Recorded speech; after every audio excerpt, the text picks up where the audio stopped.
guys, and welcome back to our Star Wars Resistance show, Viva la Resistance, right here on Dedicated to Art. My name is Chris and I will be your host for this week's episode, Station to Station. But of course, I've got the usual panel of Case Cornelisa, Nico Rigoli.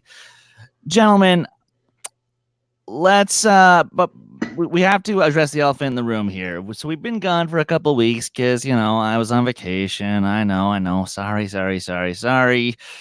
So we should probably talk for just a brief moment about episode 9 and episode 10. Not much to say, though, is there? They sucked. They straight up sucked. These are some of the worst episodes of Star Wars Resistance, especially episode 9. The one with the hut in the casino. I hated it. But this one was great. So let's talk about this one.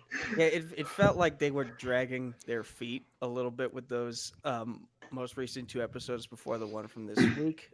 But thankfully, we got something good this week to bring us right back in.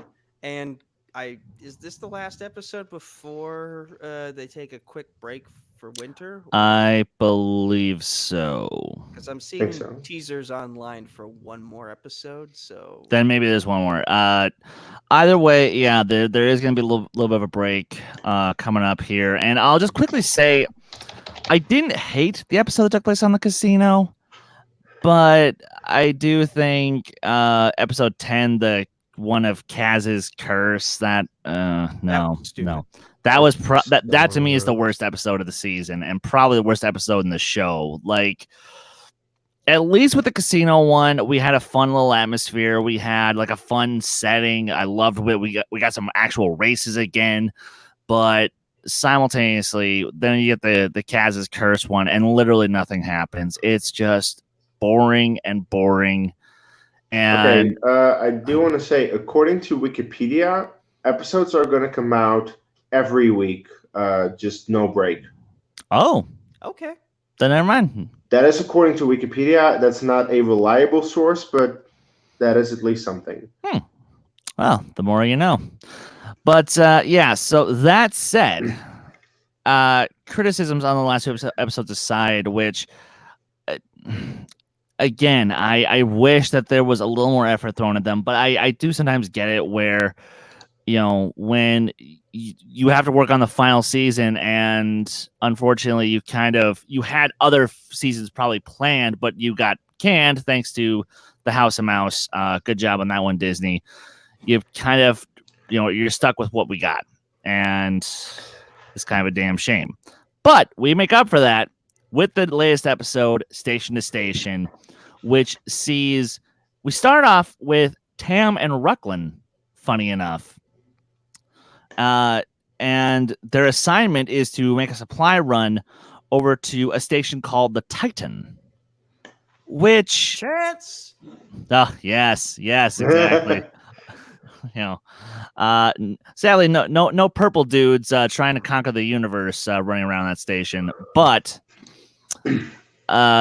we do come across a very interesting start where they're having these conversations about how, like, Tam is starting to see the doubt in joining the First Order. Like, she's really starting to see where she might have messed up in regards to taking part in something that she honestly didn't want to be a part of. At least it wasn't what she signed up for. But before we get any further into this, I'm actually going to start with you guys real fast. What were your initial thoughts on this episode and this opening sequence? So to touch on the opening sequence, I kind of agree with you on Tam here, in that if we go back to the first episode of this season and also the season finale of last season, she was very emotional when she made that decision to join the First Order, because like she just found out that everyone around her was lying to her. And so, like, she's mad, she's angry, and she wants vindication for all of her hurt feelings. But now she understands what she signed up for, and she's not totally fond of it. And she's wondering. I think there's part of her in the back of her brain wondering, how can I get out of this? The other part is still wondering, like, maybe telling her she made the right decision. So like she's at a gigantic crossroads here of like, what is the right decision for me to make moving forward? Fair enough. Case? Yeah, Tam has throughout this season, whenever we saw her, gotten to learn what it actually means to be a part of the First Order, and she's starting to realize that it might not be as great as she thought it was. And like in terms of overall thoughts for this episode, already the fact that this episode starts off with them on the Star Destroyer is great. Every single time that we have an episode with them on the Star Destroyer that involves the First Order, I'm like, yes, I'm in. Because I'm kind of done with them making the damn supply runs every time and getting the stuff that we're like, yeah, we get it. It's every single episode like that, and they need to get it. And who cares? Now I do. This is the supply run episode. Now, to be fair, yeah, it is. And I do want to say, the moment that we get introduced to Cass and Niku, I was like, how did they get there? There was no setup to that. And especially considering that all the previous episodes was them on the Colossus, figuring out how to do something, going to that place, doing that thing, getting into trouble, but still getting it. It's like, wait, the part of the Colossus to getting here is gone in this episode. Where did that go? So I was like a little confused by that, but I was okay with it considering the amount of times that they've done that already this season. We get it. They got on it. Sure. Let's just go with it. One more thing. This is proof that that maybe Matt the technician from the Saturday Night Live. yes. The exact same costumes. Yeah, and I was about to get into that. So as they're doing the supply run, they're heading to the supply depot, trying to figure out where everything is. Because funny enough, the Titan is basically a Colossus. sleeker. It's the same ship model as the Colossus, and which was actually really funny because that's why Tierney, or what? Not Tierney.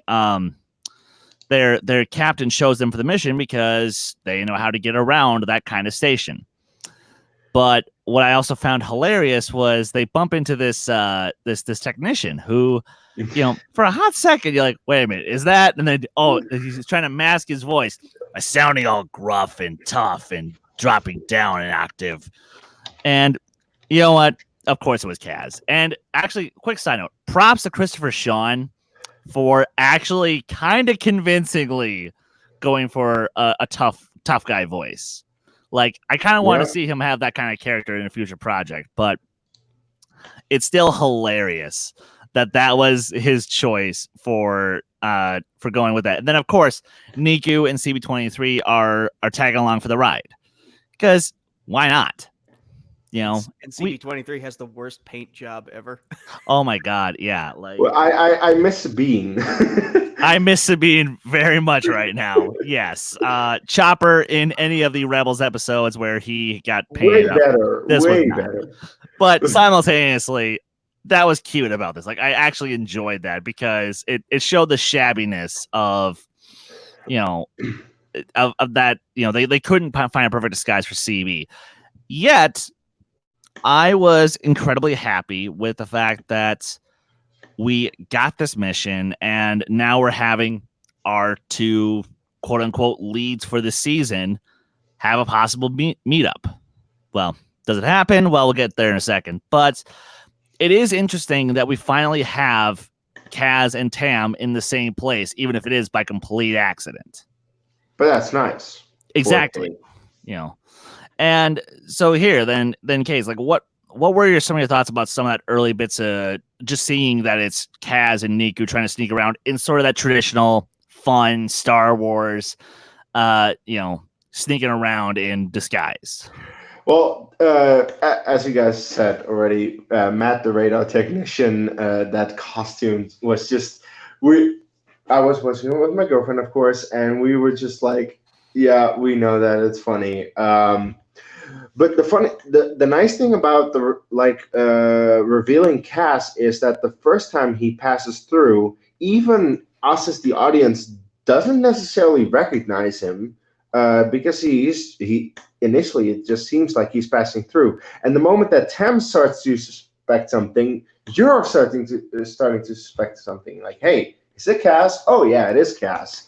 And then you see the actual point, like he's there with Niku to get something.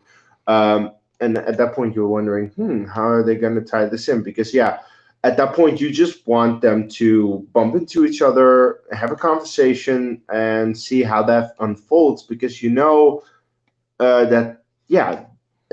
throughout the season, it has been set up already that Tam still isn't 100% sure, and well, we'll get into how that goes. But I, despite the fact that I'm missing the backstory of how they got there, because if there's ever an episode where you explain how they got from the Colossus to there, it is this one. But despite that, I'm like, okay, let's see where this goes. Nico? I share the same gripe in that I'm very curious as to how did they get on that ship. Like, as far as I know, there's nothing on the Colossus that, like, is there any Imperial shuttles that they have or First Order shuttles that they can use to sneak onto the thing? I have no idea. So, like, yeah, we're left with that giant plot hole. But then again, we've had so many episodes that kind of felt meaningless lately. So maybe they just wanted to get right back into the action and win us back in their favor. They being Lucasfilm. But... And this is another thing with me. I'm always 50-50 when it comes to these coincidental meetups in Star Wars because, you run into random people at the grocery store all the time that you know from X place. But the galaxy is a very, very gigantic place. So thousands upon thousands of star systems with so many planets, with so many characters. And yet Kaz and Niku happen to end up on the same exact ship that Tam and Ruckland end up on. And so Rucklin. Rucklin. Don't be a stickler for the name. You always mess it up. Who cares? I hate Wrong him as show. much as I hate him. I hate that character. So anyway, but Elijah Wood. So I'm glad we're getting the story that we're getting here for this episode. But again, how did they get there? And the coincidence is just way too strong for them to be at the exact same place when, again, you factor in the galaxy is vast and wide. So minor gripes, but we'll get to some of the highlights of the episode in just a moment. Absolutely. And I think what better place to start than with talking about one of just my favorite bits is that we're actually on a ticking time clock, and the fact the episode remembers that. Like, so there's a frantic pace this episode because they have to get this part. I already forgot, it was like a triple binary deflector or something. And they have to get this part, otherwise the Colossus is going to fill with radiation. So they got 2 hours roughly to find this part, sneak on through, and get off the ship safely. So I like that there is that sense of panic. There is that sense of we really need to get going.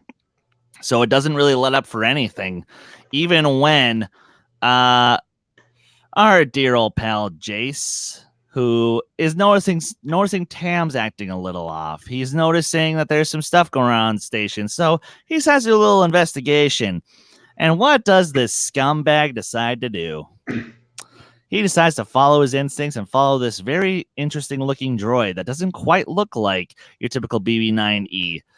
And sure enough, he discovers Kaz and Niku doing their thing, all while we have a huge guest in this episode who happens to be visiting from the main fleet of the First Order. And this was such a stacked episode in terms of characters. Like, again, you had Kaz and Tora Kaz and Tam here. You had Jace, you had CB, you had Niku.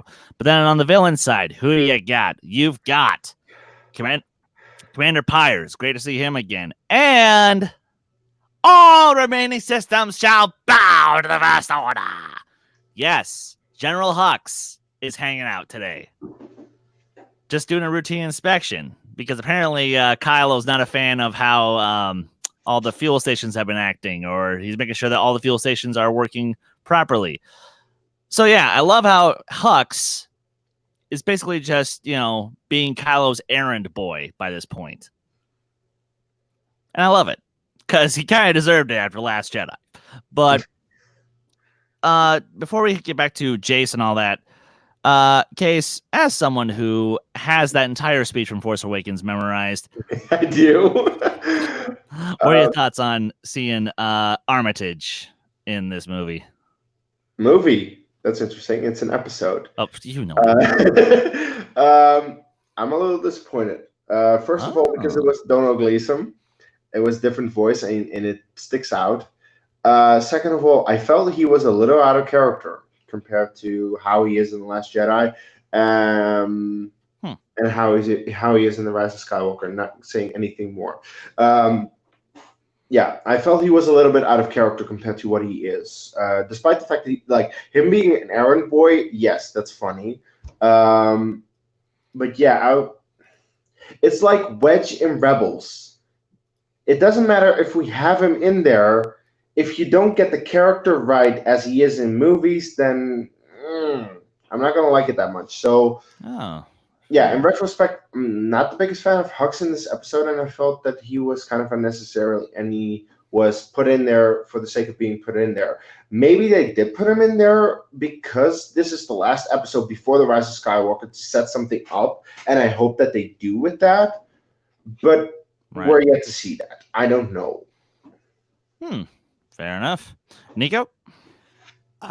You mentioned, because I had forgotten that they were on a time crunch with the whole radiation situation. So I'm just thinking, would this episode have been better if they had like a Jack Bauer 24 clock in the corner panel of the screen? Ding, ding, ding. Oh, my mind goes to some weird places. Yes, it does. And we love you for it. Now, I just mentioned having a gripe about coincidences of meeting up with certain people in this one moment in time.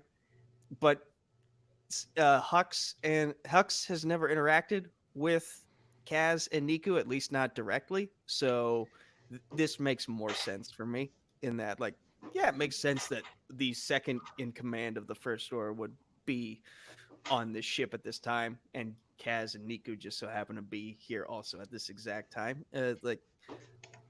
So yeah, I guess I'm unusually picky about my coincidences, but to be fair, the Clone Wars and Rebels have had more stretches, I feel. Fair point. Yeah, I suppose Carbonite. Yeah. Fair point. But yeah, they could have done maybe more with Hux, but then again, there's an argument to be made that he was also used just in the right amount. I would like to see some more character development with Commander Pyre, because I feel like he's got a story to tell, and we don't really know much about him just yet.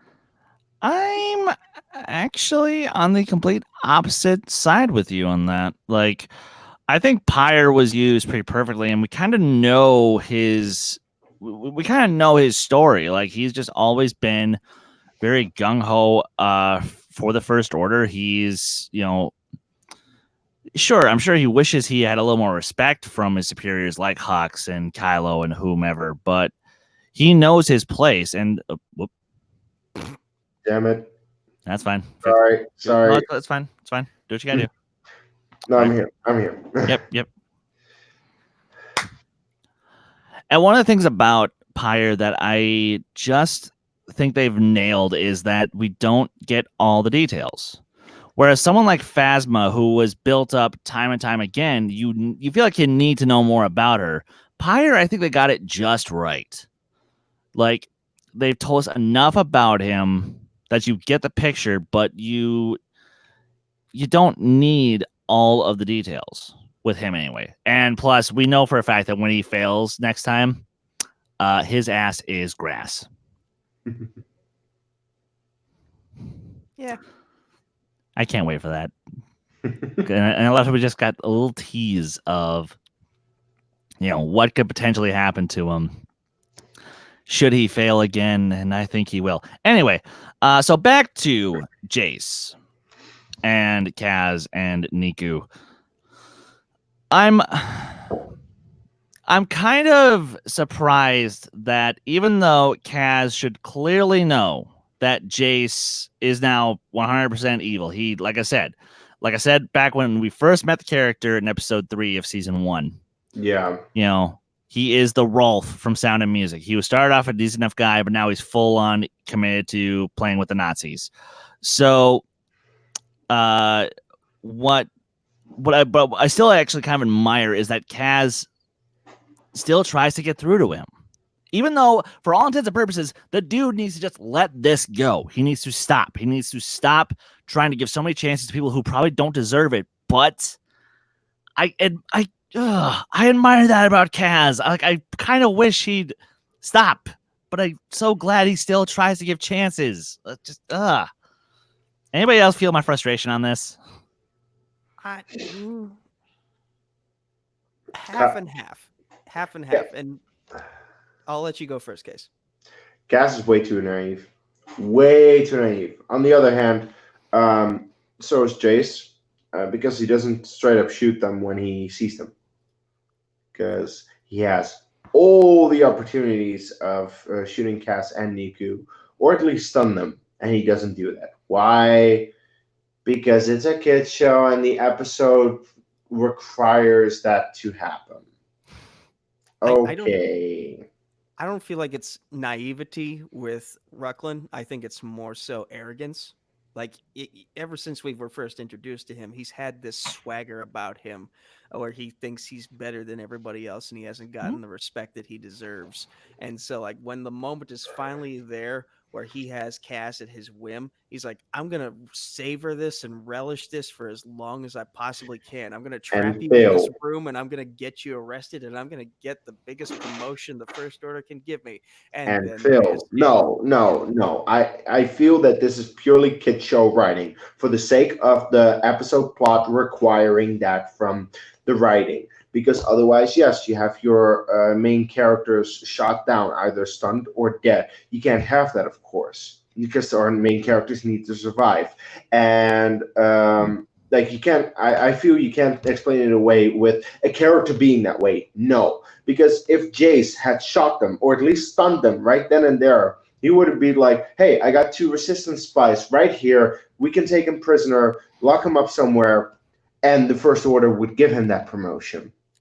There's an argument to be made that we're both right in our ways of thinking. It could just literally that's how it is. You're both right. Like, yeah, I wish we could get a little more ballsy writing from the show, but you know what? It's fine. It's Disney XD. I love that slide. But on the other hand, it does actually give us a little more of an insight into someone like a Jace who, yeah, he is that cocky. He is that arrogant. Like, he is that presumptuous that, if I just lock the door and tell the authorities, I'll be tasting that sweet, sweet promotion. And no, he doesn't, because he doesn't deserve one, because he's an arrogant jerk. Yeah. And it cost him. Because thank God he didn't predict that Tam, once again, was going to actually save their butts, even though if she didn't, I think they still would have figured out a way off the off the Titan, but it would have been a lot more difficult. And yet, this actually gives another redemptive moment for Tam, who was ultimately the one who lets them out. And I kind of didn't like it, actually.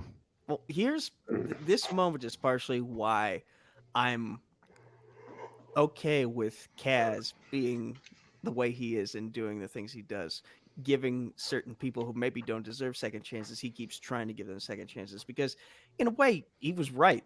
He was right about Tam, at least to an extent. In this moment, he was right that there's still good in her. She was just making decisions from a place of anger and frustration with the people around her. And so now the goodness in her is coming out again. So sometimes when you give people second chances, they take it. It's just maybe not the moment you wish they would. But this was a moment that Kaz was very happy fortune was in his favor. He has no idea Tam was the one who did it, and he doesn't really need to know was that she was the one who did it. But it shows that Tam is there's still the Tam that we know and love from season 1 in there. She's not as far gone as we first thought.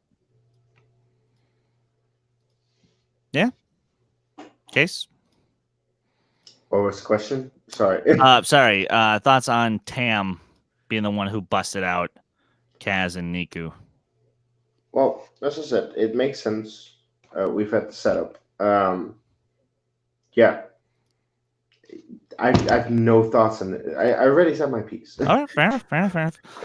Okay, so that all happens, and they start making their run to the hangar, trying to do everything they can to avoid getting caught, having CB, get the doors for them. And I actually did love this quick moment where Pyre actually recognized Kaz, was like, Kazuda Ziono, and like, I really appreciate that he actually tried to kill him. Like, okay, Pyre, good job. You're actually being a villain, as you should.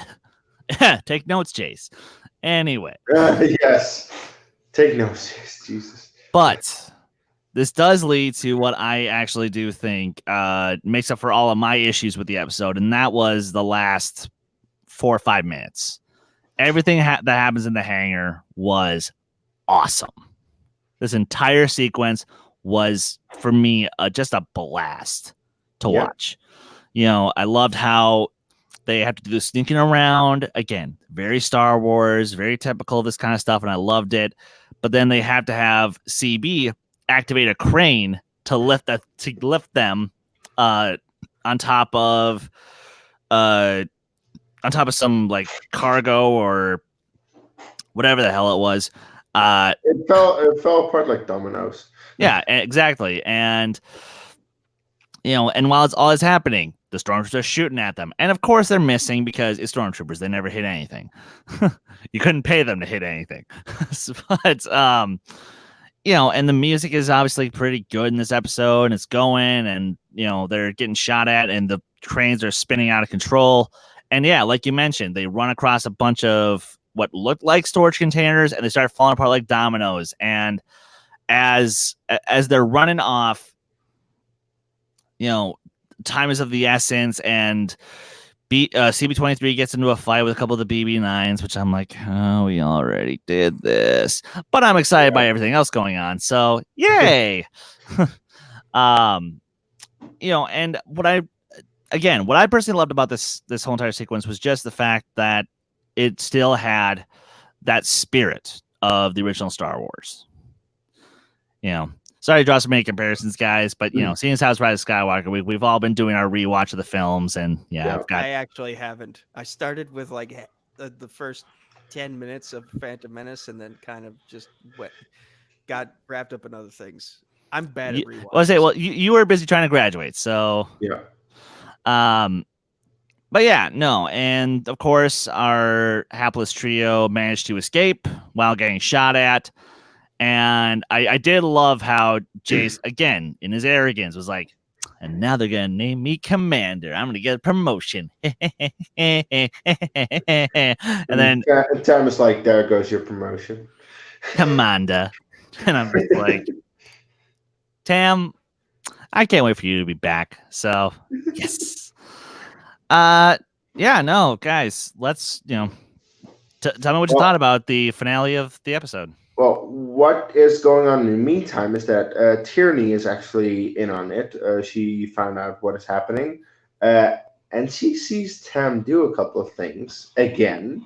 Like every time she has her eyes on her, and yeah, she's playing this out very sneakily. I feel where she sees them and she's like, "Okay, I see what you're doing, and I'll just let that go because I feel like she feels like she can use it against Tam later at one point. Yeah, like Tierney seems very sneaky and smart about that, which I like because I really think that is going to have some payoff at one point. Assuming, of course, that Tam is going to be a little naive about that, because Tam should know that her actions haven't gone unnoticed, but we'll see about that.